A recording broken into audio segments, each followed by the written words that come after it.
बुलंदशहर पहुंचे हैं भारतीय जनता पार्टी के प्रदेश अध्यक्ष भूपेंद्र चौधरी। पन्ना प्रमुख और पार्टी पदाधिकारियों के साथ में बैठक करेंगे। निकाय चुनाव में जीत के लिए कार्यकर्ताओं को जीत का मंत्र देते हुए नजर आएंगे भूपेंद्र चौधरी। ये तस्वीरें आपको दिखा रहे हैं, तो बड़ी खबर आप तक पहुंचा दें। भूपेंद्र चौधरी इस वक्त बुलंदशहर पहुंच चुके हैं, जहां पे पार्टी कार्यकर्ताओं के साथ मुलाकात करते हुए भूपेंद्र चौधरी नजर आएंगे। तो ये बड़ी खबर इस वक्त आप तक पहुंचा रहे हैं।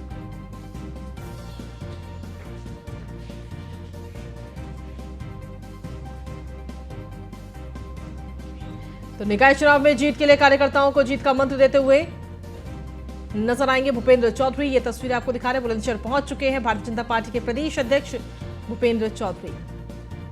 तो आपको बता दें कि उत्तर प्रदेश के अंदर नगर निकाय के दूसरे चरण का मतदान होना है। 11 तारीख को यह मतदान होगा, 13 तारीख को नतीजे आएंगे और उसके लिए लगातार चुनाव प्रचार किया जा रहा है और साथ ही कार्यकर्ताओं से भी मुलाकात की जा रही है।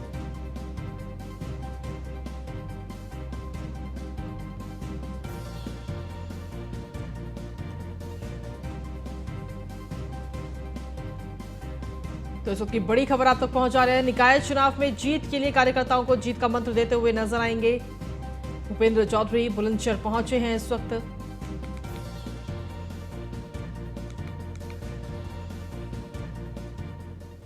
और वहीं मुख्यमंत्री योगी आदित्यनाथ इस वक्त मिशन कर्नाटक पर है। सीएम योगी आदित्यनाथ इस दौरान कांग्रेस पर सीधे तौर पर हमलावर होते हुए नजर आए, जहां कांग्रेस ने हिंदू आस्था पर प्रहार किया, ऐसा कहना है मुख्यमंत्री का। साथ ही मुख्यमंत्री ने कहा कि जनता सबक सिखाएगी, भारत बड़ी ताकत बन रहा है।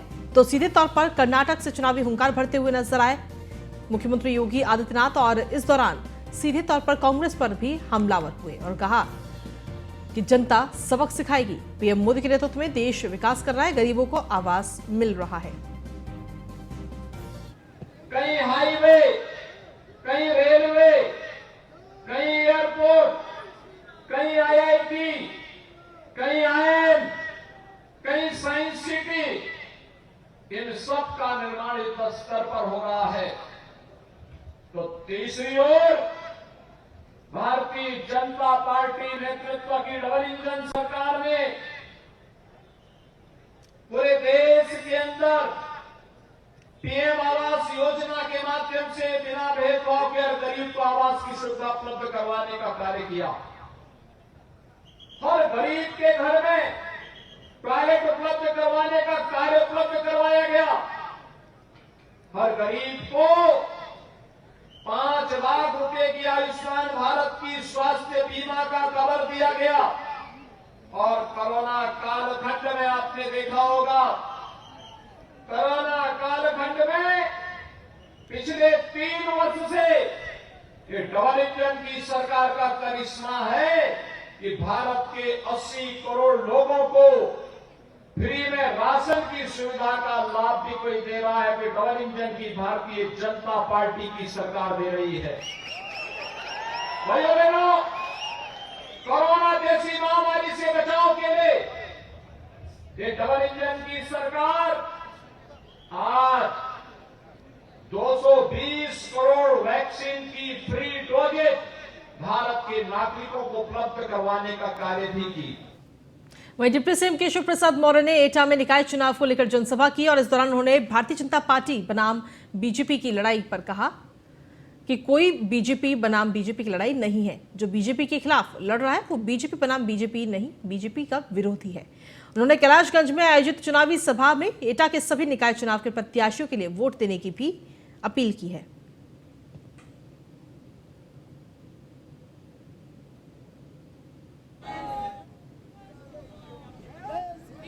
कमल का फूल, बाकी सब कुछ जाओ भूल। भाजपा और कमल का फूल विकास की, सुरक्षा की, सुशासन की गारंटी है। भ्रष्टाचार पर चोट करने की गारंटी है। गरीबों का हित जो है हमारी प्राथमिकता है। एटा सहित पूरे उत्तर प्रदेश के नगर निकायों का भी विकास हमारी सर्वोच्च प्राथमिकता है। हम भ्रष्टाचार की जांच भी कराएंगे, जो उसमें दोषी पाए जाएंगे उनसे वसूली भी करेंगे और अपराधी साबित हुए तो उनको जेल में भेजेंगे। बिहार में जाति जनगणना पर पटना हाईकोर्ट ने रोक लगाई है। बिहार में जाति जनगणना पर पटना हाईकोर्ट ने रोक लगाई है। देश के अंदर सपा, बसपा, कांग्रेस, लोकदल या जनता दल यू या राष्ट्रीय जनता दल, ऐसे जो राजनीतिक दल हैं, ये पिछड़ों के दुश्मन हैं, ये किसी का भला नहीं चाहते हैं। ये केवल राजनीतिक मुद्दा खड़ा करते हैं कि मोदी जी जो सबका साथ सबका विकास करते हैं उनके खिलाफ कौन सा मुद्दा मिल जाए। अब माननीय उच्च न्यायालय ने कोई आदेश दिया है तो मैं उस पर कोई टिप्पणी भी नहीं करना चाहता, लेकिन हमारी सरकार की कोशिश है 152 करोड़ हिंदुस्तान वासियों को जब मोदी जी सोचते हैं तो उनको ध्यान में रखकर सोचते हैं, और आदरणीय योगी जी के नेतृत्व जब हम लोग कोई निर्णय लेते हैं तो 25 करोड़ उत्तर प्रदेश वासियों। अनेक मुद्दे और हैं। और चलिए खबरों में आगे बढ़ेंगे, बात करेंगे अब मैनपुरी की, जहां पर जेल अधीक्षक का कैदियों से बदसलूकी का एक वीडियो इस वक्त जमकर वायरल हो रहा है। जहां जेल में बंद कैदियों से वसूली न मिलने से जेल अधीक्षक नाराज हुए हैं। नाराज जेल अधीक्षक ने मंच से एक कैदी को गाली भी दी।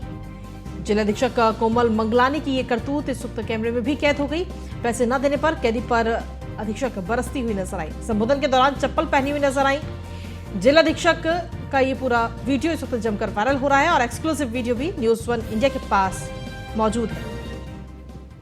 बदतमीज और वाहियात किस्म की श्रेणी हो ना कि तुम लोग के लिए आना मतलब अपना टाइम वेस्ट करना है। मैं आज यहाँ थी भी नहीं, स्पेशली आई हूँ क्योंकि मुझे यहाँ आना था, यहाँ उपस्थित होना था। मैंने जितना लास्ट टाइम इस फंक्शन को एंजॉय किया था, आज उतना ही बुरा फील कर रही हूँ यहाँ पे आके। मैं आके देख रही हूँ कि सब चीजें इतनी अव्यवस्थित हैं। कोई 4-5 लोग मिलके कितना कर लेंगे जब कौन है ये, कौन बात कर रहा है वहाँ पे? क्यों बात कर रहे हो? मेरे को समझ में नहीं आ रहा है। बुला इसको। अपनी खुशी के लिए नहीं आई हूँ मैं यहाँ पे, खुशी बांटने आई हूँ। लेकिन तुम लोग इतने बदतमीज और वाहियात किस्म की श्रेणी हो ना कि तुम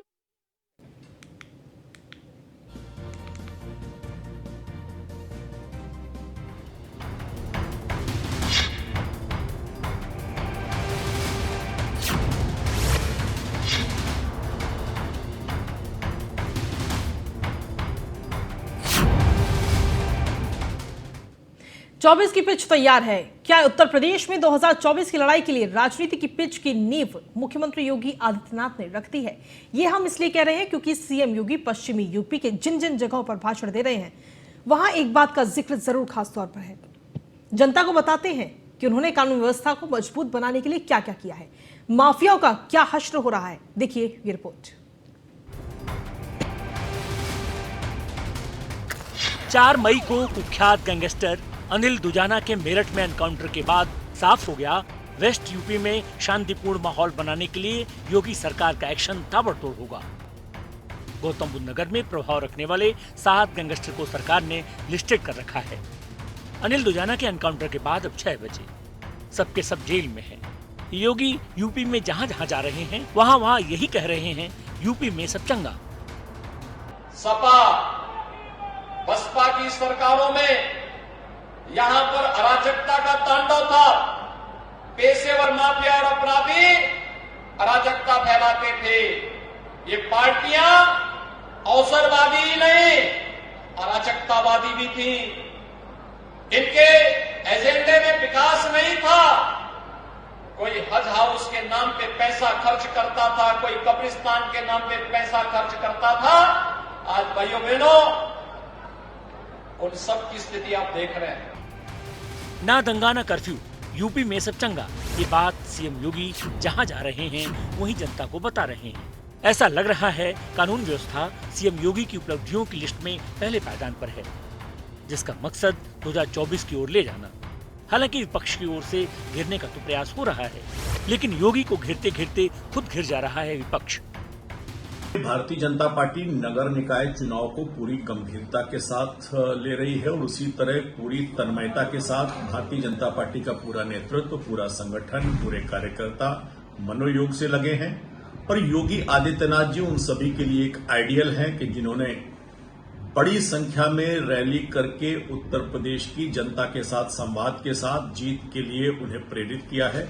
और उसके विरोध में जितनी योगी जी की रैली है, सारे राजनीतिक दल के बड़े नेताओं में इससे आधी भी रैली उन लोगों ने नहीं की है। उत्तर प्रदेश में अब जब स्थानीय निकाय चुनाव हो रहे हैं, समाजवादी पार्टी लगातार मुद्दों की बात कर रही है। नाले नालियां साफ नहीं हुई, गली और सड़क की बात कर रही है। नगर निगम, नगर पालिकाओं में भारतीय जनता पार्टी के भ्रष्टाचार की बात कर रही है। तब उत्तर प्रदेश के मुख्यमंत्री जी वो मुद्दों से ध्यान हटाने के लिए कभी कानून व्यवस्था की बात करते हैं, कभी देश की बात करते हैं, देश की दूसरी समस्याओं की बात करते हैं, लेकिन जो शहरों की समस्याएं, गली और गांव की समस्याएं, उन पे बात नहीं करना चाहते।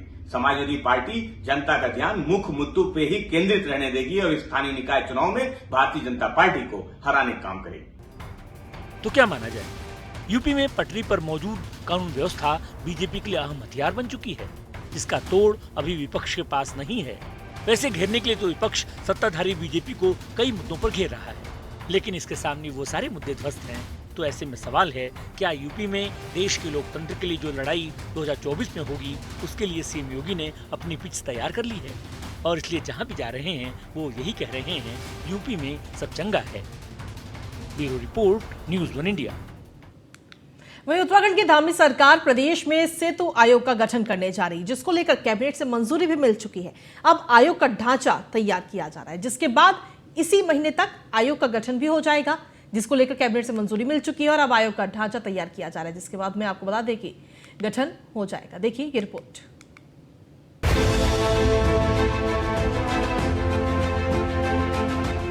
उत्तराखंड की धामी सरकार प्रदेश में सेतु आयोग का गठन करने जा रही है, जिसको लेकर कैबिनेट से मंजूरी मिल चुकी है। अब आयोग का ढांचा तैयार किया जा रहा है, जिसके बाद इसी महीने तक आयोग का गठन भी हो जाएगा। राज्य योजना आयोग पहले 5 साल के लिए प्लान और नॉन प्लान तैयार करता था, लेकिन उत्तराखंड में अब प्लान और नॉन प्लान के तहत काम नहीं किया जाता है, जिसको लेकर राज्य योजना आयोग का कोई औचित्य नहीं बचा। इसी के चलते सरकार सेतु आयोग का गठन कर रही है। सेतु आयोग के काम: उत्तराखंड में विकास की संभावनाओं को लेकर आयोग शोध करेगा। विकास से संबंधित किए गए शोध को लेकर सरकार को सुझाव देगा। उत्तराखंड में विकास को लेकर परिवर्तन लाने का काम करेगा। सामाजिक और आर्थिक विकास पर भी आयोग की नजर होगी। सुशासन और लोकनीति पर भी होगा सेतु आयोग का फोकस। विकास कार्यों की मॉनिटरिंग भी करेगा सेतु आयोग। सेतु आयोग का फुल फॉर्म है state institute for empower transforming Uttarakhand, जिसके नाम से ही साफ है कि आयोग सशक्त उत्तराखंड बनाने को लेकर काम करेगा। 2014 में भारत सरकार ने एक बड़े महत्वपूर्ण निर्णय लेते हुए योजना आयोग जो भारत सरकार का था उसको वाइंड अप किया था। उसकी जगह पर एक पॉलिसी प्रिस्क्रिप्टिव बॉडी और पॉलिसी थिंक टैंक के रूप में नीति आयोग का गठन किया था। अब समय समय पर भारत सरकार ने स्टेट्स को एडवाइजरी इश्यू किया था कि स्टेट्स भी ऐसे सिमिलर बॉडी बनाए हैं। यहाँ पर भी एक राज्य योजना आयोग पहले से प्री एग्जिस्टिंग था, जिसका आज के डेट में औचित्य नहीं है, क्योंकि पहले ये 5 ईयर प्लान और 1 ईयर प्लान वगैरह बनती थी। अब प्लान और नॉन प्लान का कंसेप्ट नहीं है और इसलिए राज्य योजना आयोग अपनी रेलेवेंस खो चुकी है और हमारे पास उसकी जगह पर ज़रूरत थी एक इंडिपेंडेंट पॉलिसी थिंक टैंक जो पॉलिसीज़ को लेकर के और पॉलिसीज़ के इम्प्लीमेंटेशन को लेकर के शोध करें और ग्राउंड लेवल पर पॉलिसीज़ और प्रोग्राम्स की इम्पैक्ट क्या है उसका मॉनिटरिंग एंड इवैल्यूएशन करें और सरकार को समय समय पर अपना सुझाव दें।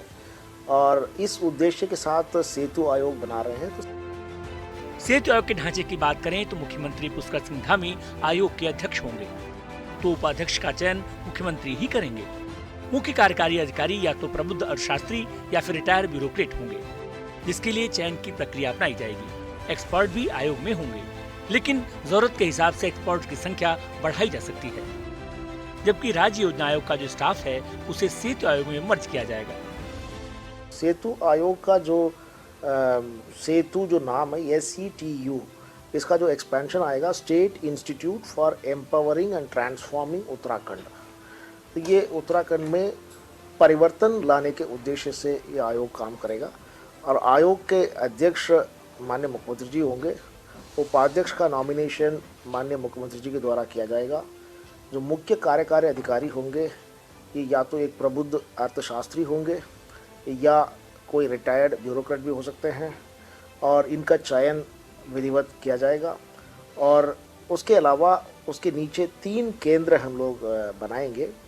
तो उसमें सामाजिक और आर्थिक विकास को लेकर के एक केंद्र बनेगा, एक केंद्र सुशासन और लोक नीति को लेकर के बनेगा और एक तीसरा केंद्र है मॉनिटरिंग एंड इवैल्यूएशन के लिए बनेगा और एविडेंस बेस्ड प्लानिंग उसका रिस्पॉन्सिबिलिटी होगा।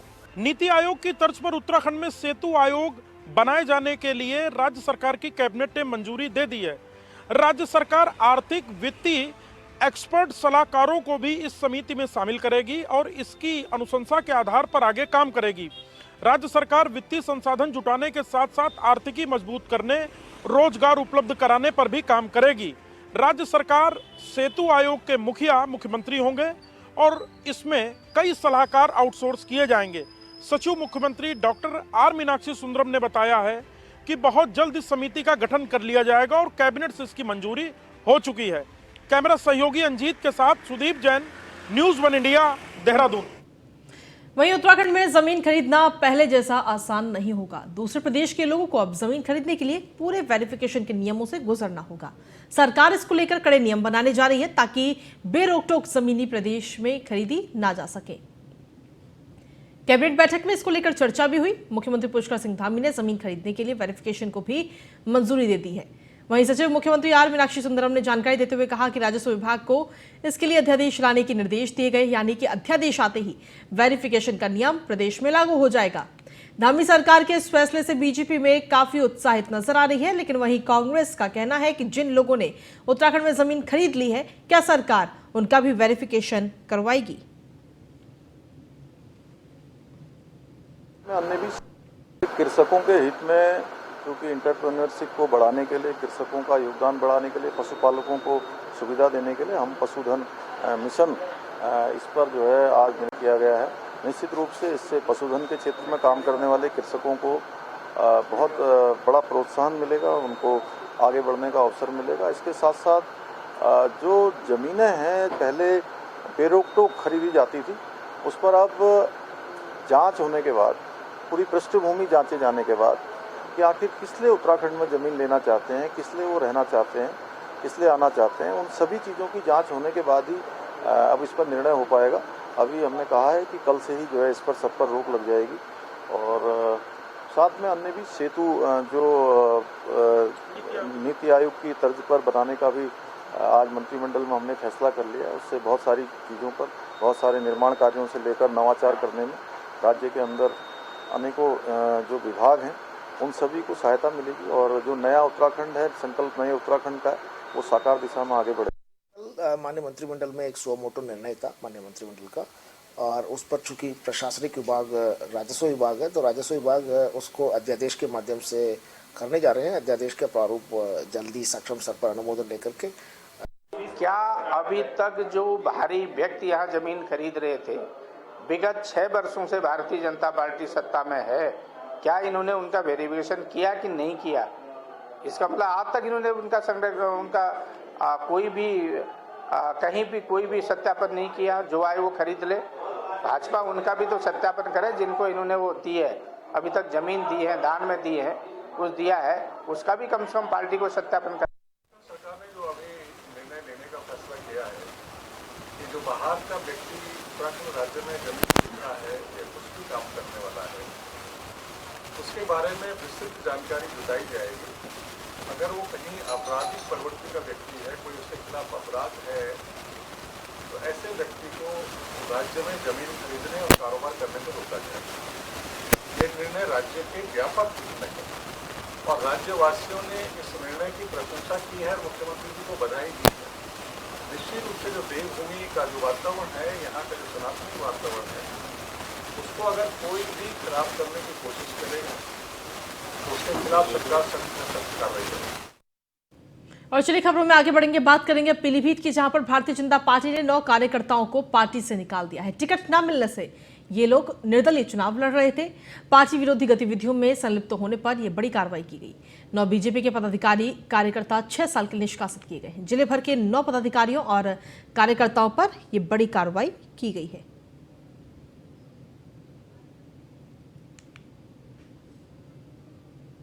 अगली महत्वपूर्ण खबर है चित्रकूट से, जहां पर घर में कच्ची दीवार गिरने से बच्चियों की मौत हो गई है। एक बच्चा गंभीर रूप से घायल बताया जा रहा है। घायल बच्चे को अस्पताल में भर्ती कराया गया, जहां मऊ थाना इलाके के बबुरा गांव की ये घटना आप तक पहुंचा रहे हैं।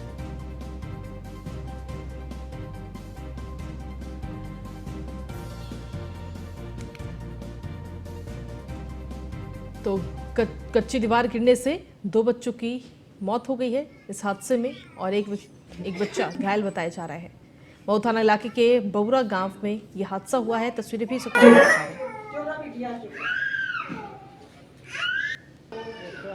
तो घर की कच्ची दीवार गिरने से बच्चियों की मौत हो गई है। ये तस्वीरें इस वक्त आपको दिखा रहे हैं। अधिक जानकारी के साथ संवाददाता सोहन लाल इस वक्त जुड़ गए। सोहन, क्या कुछ ताजा अपडेट मिल रही है इस हादसे को लेकर आपको? जी, आपको बता दें यह पूरा मामला चित्रकूट के बबुरा गांव का है, जहां बीते दिनों हुई बारिश से दीवार पूरी तरह से गीली हो गई थी। अचानक से एक दीवार गिर गई है, जिनमें से 2 बच्ची वहां पर दब गई और एक मासूम बालक दब गया था, जिसमें से दोनों बच्चियों की दर्दनाक मौके पर ही मौत हो गई थी और जो मासूम बालक था वो घायल हो गया था। आनंद पर गांव के लोगों ने उसको किसी तरह बाहर निकाला और नजदीक के सामुदायिक स्वास्थ्य केंद्र मऊ पर भर्ती कराया, जहां डॉक्टरों ने उसको प्रयागराज के लिए रिफर कर दिया है। फिलहाल उसका इलाज चल रहा है, लेकिन जो 2 बच्चियां हैं उनकी दर्दनाक मौत हो गई है। ठीक है, शुक्रिया तमाम जानकारी देने के लिए। खबरों में आगे बढ़ते हुए बात करेंगे बुलंदशहर की, जहां पर ट्रक और कार में जोरदार टक्कर हुई और इस हादसे में 2 लोगों की मौत हो गई है। आपको बता दें कि अस्थि विसर्जन करके ये लोग लौट रहे थे। तो 2 लोगों की मौत हो गई और भाई की अस्थि विसर्जन करके ये लोग लौट रहे थे। भाई भाभी की मौत हुई। हादसे में 3 अन्य लोग घायल बताए जा रहे हैं। अस्पताल में फिलहाल उन्हें भर्ती कराया गया है। बुलंदशहर के अनूपशहर इलाके में ये दर्दनाक हादसा हुआ है।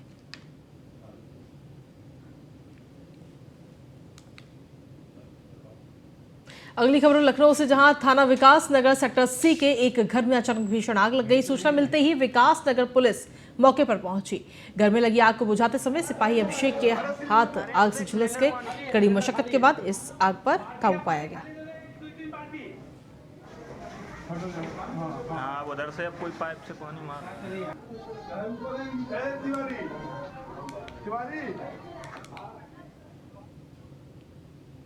वहीं मसूरी में कांग्रेस के कार्यकर्ताओं ने देहरादून के कांग्रेस जिला अध्यक्ष लक्ष्मी अग्रवाल के नेतृत्व में मसूरी के शहीद स्थल पर एकत्रित हुए, जहां बीजेपी सरकार के खिलाफ हल्ला बोलते हुए प्रदेश में बीजेपी सरकार की शुद्धि बुद्धि के लिए हनुमान चालीसा का पाठ किया गया।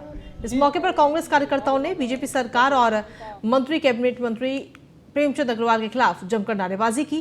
कांग्रेस जिलाध्यक्ष लक्ष्मी अग्रवाल और कांग्रेस नेता मेद सिंह कंडारी ने कहा कि बजरंग दल के कुछ गुंडों ने देहरादून कांग्रेस भवन पर हमला करने की कोशिश की गई थी। शासन प्रशासन को पता होने के बावजूद भी अगर घटना घट रही है तो ये शर्मसार करने वाली बात है। वहीं उन्होंने कहा कि भारतीय जनता पार्टी की सरकार और नेता प्रदेश के भोली भाली जनता को गुमराह कर रहे हैं, जो किसी भी हाल में बर्दाश्त नहीं किया जाएगा।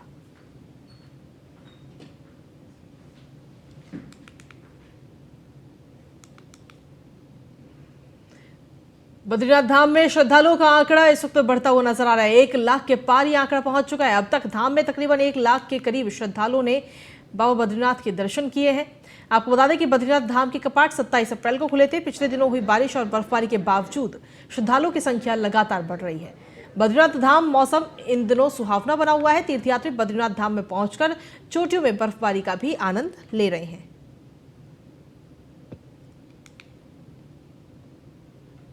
वहीं काशीपुर में एसओजी और पुलिस ने नकली नोटों की छपाई और सप्लाई करने वाले गैंग का पर्दाफाश किया। आपको बता दें कि पुलिस ने यूपी के 2 लोगों को गिरफ्तार किया और इस दौरान पुलिस ने तकरीबन 22 लाख के नकली नोट छपाई की मशीन और अन्य उपकरण बरामद किए। वहीं एसएसपी ने पुलिस टीम को 2500 का इनाम देने की भी घोषणा की। साथ ही घटना की जानकारी देते हुए बताया कि एसएसपी मंजुनाथ टीसी के मुताबिक जिले में नकली नोटों के संचालन की शिकायतें मिल रही थी, जिसके बाद सीओ एसओजी प्रभारी विजेंद्र शाह के नेतृत्व में टीम का गठन किया गया था और बड़ी कार्रवाई को अंजाम दिया गया।